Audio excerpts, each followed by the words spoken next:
Guyyaarraa kan nuti wajjiniin ilaallu mata duree wattii saayinsii jedhudha. Kun kutaa 2ffaa Baayolojii Kutaa 11Ffaa Boqonnaa 1Ffaa jechuudha. Kutaa 1Ffaa isaa viidiyocha gadhiiseen jira. Ilaaluu dandeessu yoo barbaaddan. The word science comes from the Latin word scientia, which means knowledge. Jechi saayinsii jedhu kan inni dhufe jecha afaan Laatinii kan saayintiyaa jedhurraati jechuudha. Saayintiyaa jechuun immoo maal jechuudha gaafa jennu knowledge yookiin beekumsa jechuu bakka bu'a jechuudha. Saayintiyaa jechuun knowledge yookiin beekumsa jechuudha. But science isn't just about having knowledge. Science is a unique system of acquiring knowledge based on scientific method. Saayinsiin garuu callisanii beekumsuma qabu miti jechuudha. Saayinsiin karaa adda ta'e yookiin siistama adda ta'e karaa ittiin beekumsa maal godhanidha jechuudha. Goonfatanidha jechuudha. Beekumsa kan ittiin goonfatan karaa adda ta'edha jechuudha. This science is sometimes called experimental science because it depends very heavily on experimentation to obtain the information. Saayinsiin kun maal jedhamee beekama jechuudha. Experimental science yookiin saayinsii yaalii jedhamee beekama jechuudha. Scientific method kan nuti jenne kuni sababiin isaa kan inni irratti hundaa'u harka guddaa yaalii gaggeessanii odeeffannoo yookiin beekumsa tokko argachuudha jechuudha. Saayinsii keessatti amma fakkeenyaaf maayikiroo orgaanizimoota baay'ee xixiqqoodha gaafa jennu saayinsiin beekumsa kana kan inni uume lafaa kee osoo hin ta'in meeshaa maayikirooskooppii jedhamu wantoota xixiqqoo guddisee mul'isu fayyadamuutiin orgaanizimoonni xixiqqoon akka isaan jiran adda baafateera jechuudha. Kanaaf saayinsii keessatti yaalii irratti hundoofne yookiin eksperimentii irratti hundoofne beekumsadha kan nuti argachaa deemnu. Kanaaf maddi saayinsawaa ittiin saayintistoonni beekumsa argatan suni experimental science jedhamee beekama jechuudha. This is different from applied science, in which scientific research is used to meet certain human needs. Kun maalirraa adda jechuudha experimental science kuni applied science irraa adda. Applied science keessatti qorannaan saayinsawaa kan inni gaggeeffamu fedha dhala namaa guutuudhaaf jechuudha. Kanaaf inni experimentii yookiin yaalii irratti waan hundoofneef experimental science irraa adda. However, it is difficult to separate the two. Adda addummaa qabaatan illee malee isaan lamaaniin adda baasuun hin cimachuudha. Applied science dhaaf experimental science kana. Science is ongoing effort to find new information and the principles which can increase human knowledge and understanding. Saayinsiin ammayyuu dhamaatiitti fufaa ta'e taasisaara yookiin saayinsiin dhamaatiitti fufaadha jechuudha. Maaliif odeeffannoo haaraa argachuu, seerota haaraa argachuu kan maal godhan jechuudha. Sammuu dhala namaa guddisan yookiin immoo beekumsa dhalli namaa waa'ee uumamaatiif waa'ee walii isaatii akkuma kana wantoota adda addaa irratti beekumsa inni qabaatu guddisuudhaaf hubannaa isaa guddisuudhaaf saayinsiin ammayyuu maalirra jira jechuudha. Fartii yookiin dhamaatii taasisaa jira jechuudha. Seerota yookiin principles gaafa jennu seerota sochii niwutanii fudhachuu dandeenya fiiziksii keessatti isaan gahee olaanaa taphatu jechuudha. Yaaliitiin kan mirkanaa'an baay'ee murteessoo kan ta'anidha jechuudha. In their research, scientists collect evidence that supports or disapproves a particular subjective explanation or natural phenomena. Researchii isaanii keessatti yookiin immoo qorannaa isaanii keessatti saayintistoonni evidensii yookiin ragaa walitti qabatu jechuudha. Ragaan isaanii sun immoo explanation yookiin ibsa waa'ee taatee uumamaatiif kenname tokko kuffisuu yookiin utubuu kan danda'udha jechuudha. Amma fakkeenyaaf gaaffii waa'ee maaliif samiin cuquliisa ta'e jedhamee gaafatame tokkoof saayinsiin tokko maal jedhee deebisuu danda'a? Deebii ta'e tokko kennuu danda'a. Deebii isaa sana immoo saayintistii biraan yaalii geggeessee yaada qabatamaa ta'e fuudhee dhufee kuffisuu danda'a jechuudha. Saayinsii keessatti kan nama tokko dhaabbataa ta'e nafu jechuudha. Maal godha jechuudha? Evidensii irratti barbaade deebii namicha sanaa kuffisuu danda'a jechuudha. One important idea in science is that any suggested explanation of a phenomenon should be capable of being proved wrong. Yaadi murteessaa ta'e saayinsii keessatti explanation yookiin ibsi waa'ee taatee uumamaa tokkoof kenname saayintistoota biraatiin maal ta'uu danda'u isaati jechuudha. Soba taasifamuu danda'u isaati jechuudha. Ragaan qabatamaa yoo jiraate. If there is no way of proving it wrong, how can other people accept that it is correct? This is what distinguishes science from religious belief. Yoo yaadi kee tokko kufuu hin dandeenye yoo ta'e, ragaan irratti argamee kufuu hin dandeenye yoo ta'e, akkamittiin namoonni warri kaan akka sirrii ta'e. Kanaaf egaa saayinsii amantii irraa wanti adda taasisu yaadi kee tokko qabatamee wanta hin fufu jechuudha. Ragaa qabatamaa yoo jiraate maal ta'uu danda'a jechuudha? Kufuu danda'a jechuudha. Deebii namichi tokko gaaffii tokkoof kennee namni biraan immoo deebii fooyya'aa ta'e hin qabaata yoo ta'e yookiin deebii nama biraa namicha sanaa kan kuffisu hin qabaata yoo ta'e kuffisuu danda'a jechuudha. Inni itti aanu what is scientific method? Scientific method maal jechuu akka ta'e ilaalaa adeemna jechuudha. This is a process by which biologists and all other scientists approach their work. Scientific method kun egaa adeemsa ittiin baayolojistoonnii fi yookiin immoo saayintistoonni hundumti isaanii hojii isaanii ittiin hojjetanidha jechuudha. Saayintistiira taanaan scientific method fayyadamuu qabna yookiin mala saayinsuwaa fayyadamuu qabna. For centuries, people based their explanations of what they saw going on the world around them on observations without testing their ideas to see if they were true.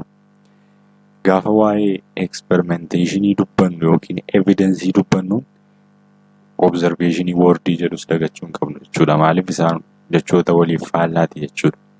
Jaarrota hedduutii fi namoonni ibsa isaanii wanta addunyaa kana irratti osoo ta'uu arganiif kan isaan kennanii maaloodha jechuudha. Observationii irratti hundaa'aniiti yookiin immoo yaada irratti hundaa'aniiti jechuudha. Yaalii tokkotu hin geggeessan. Kun erga akkas ta'e kun immoo kana ta'uu danda'a. Ahaa jedheetu yaada kennu jechuudha. Malee yaaliitiin wanta mirkaneessan hin qaban ture jechuudha yommuu sanatti. Yaada isaanii maal godhan teest hin godhan yookiin immoo yaada isaanii hin qoran jechuudha. Dhugaa ta'ee soba ta'ee isaa maal hin godhan jechuudha. Qoranii miti kan isaan mirkaneeffatan. Callisanii matu maal godhu jechuudha. Yaadatti kennu waa'ee addunyaa irratti wanta ta'u tokkoof maal kennu jechuudha yaada kennu jechuudha. One ancient belief was that simple living organisms could come into being by spontaneous generation. Yaadni durii tokko, yaadni ancientii ta'e yookiin yaadni dur ture tokko, amantiin dur ture tokko maaloodha jechuudha.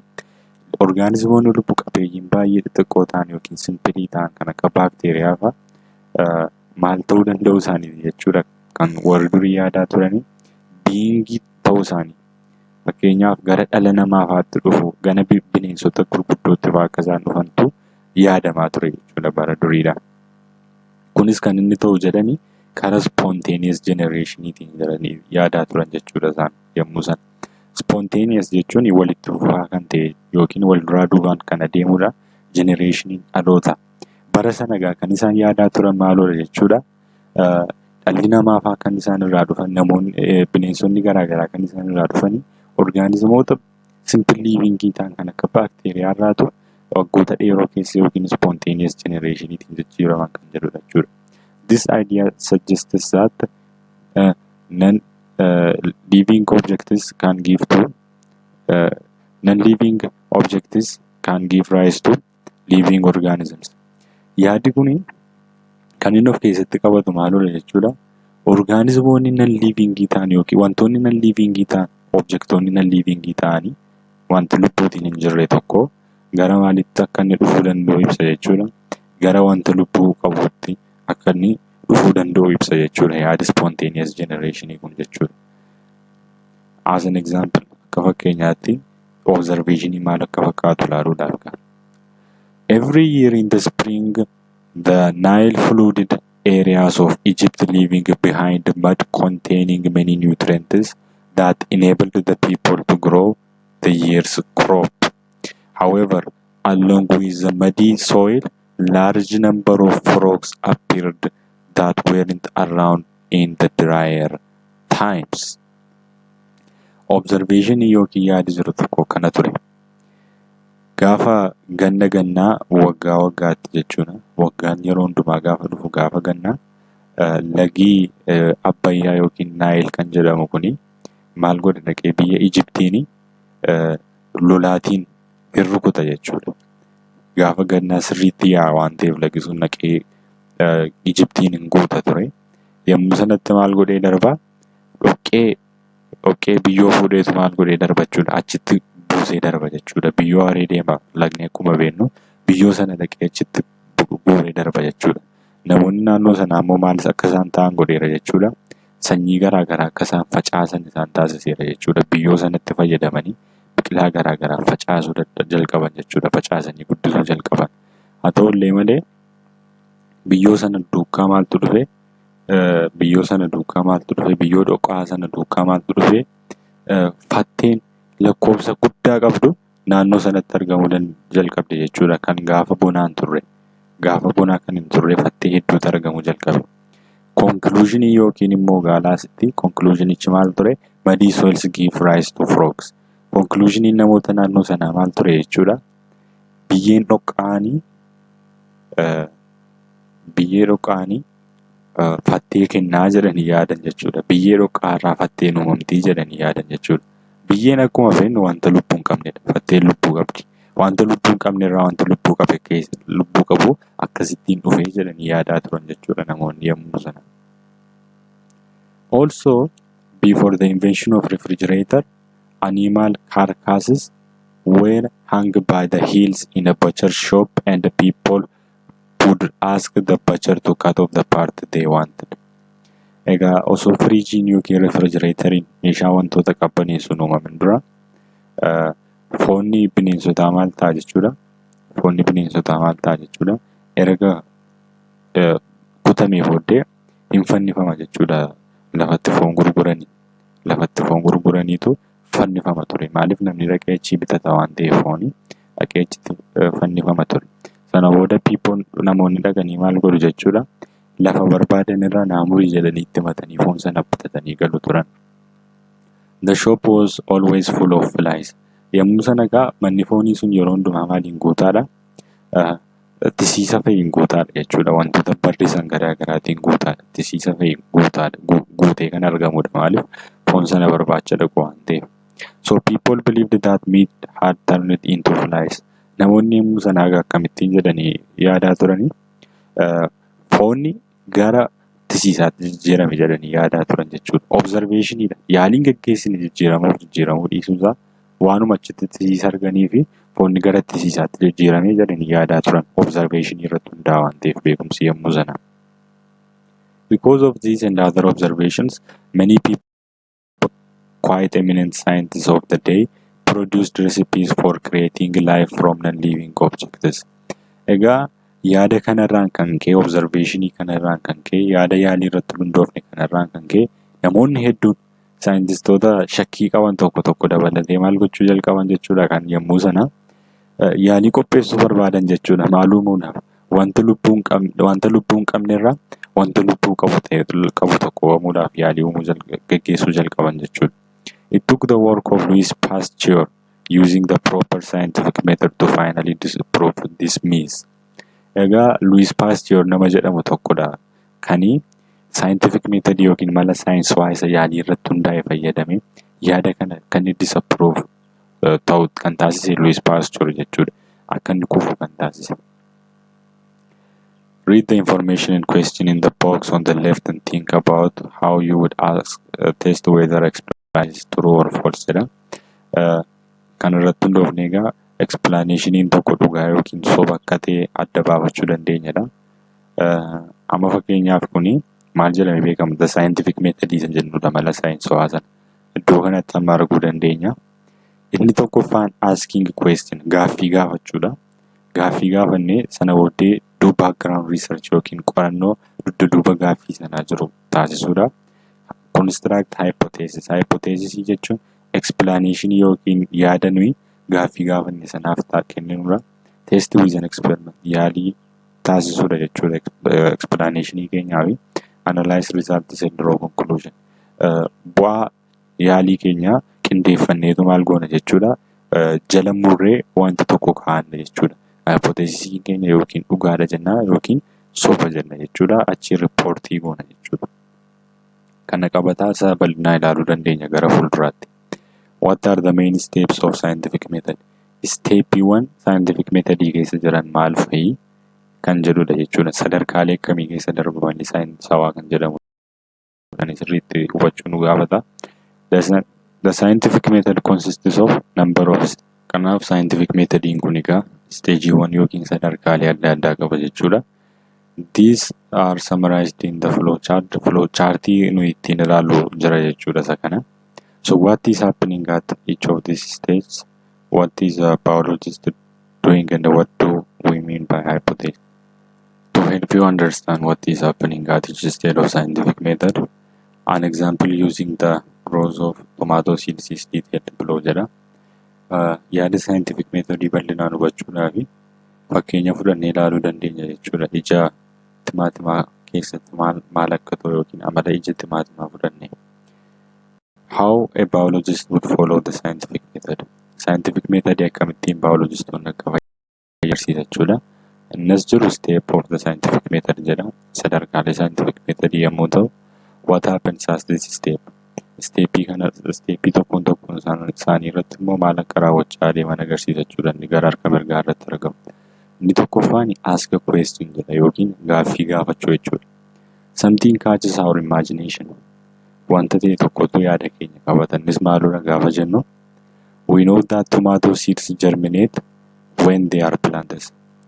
Iji timaatimaa gaafa faca'u maal akka ta'u beekna jechuudha. Akka inni deebi'ee biqiluudha kan nuti beeknu. But why don't tomato seeds grow inside tomatoes? Garuu maaliif iji timaatima keessatti hin guddatanii kan jedhudha jechuudha. Biyyee keessatti hin guddatu garuu achi keessatti maaliif hin guddatan jalqabuma isaayyuu akkuma timaatima sana yoo fuunee dhanni awwaallee maaliif kan isaan hin guddanne achi keessatti isa jedhudha gaaffii keenya. Kanaaf jalqaba gaaffii adda baafachuudha. Inni itti aanu du'a background research. Gaaffii keenya kanaafi qorannoo dugda duubaa taasifna jechuudha.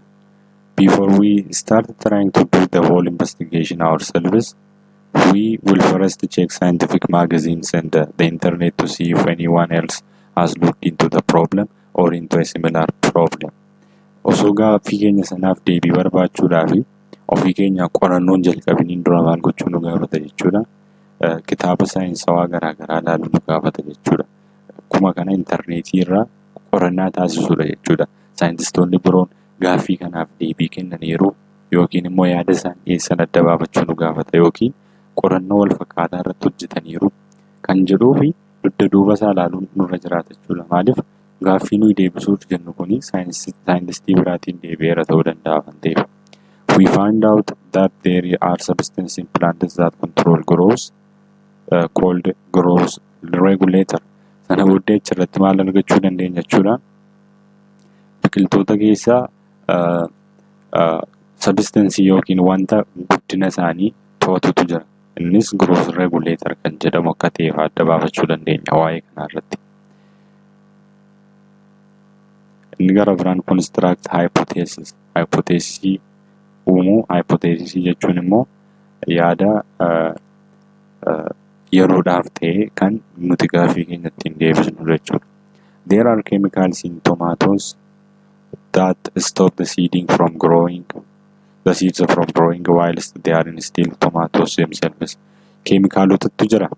Kun egaa yaada keenya yookiin immoo ibsa nuyi gaaffii keenyaaf taasifnedha. Maaliif iji timaatima keessatti guddatu erga jennee deebii nu ilaannes maal oole jechuudha. Keemikaalatu jira timaatimoota keessa. Kan maal godhu iji isaanii akka isaan keessatti akka hin guddanne kan taasisu jechuudha.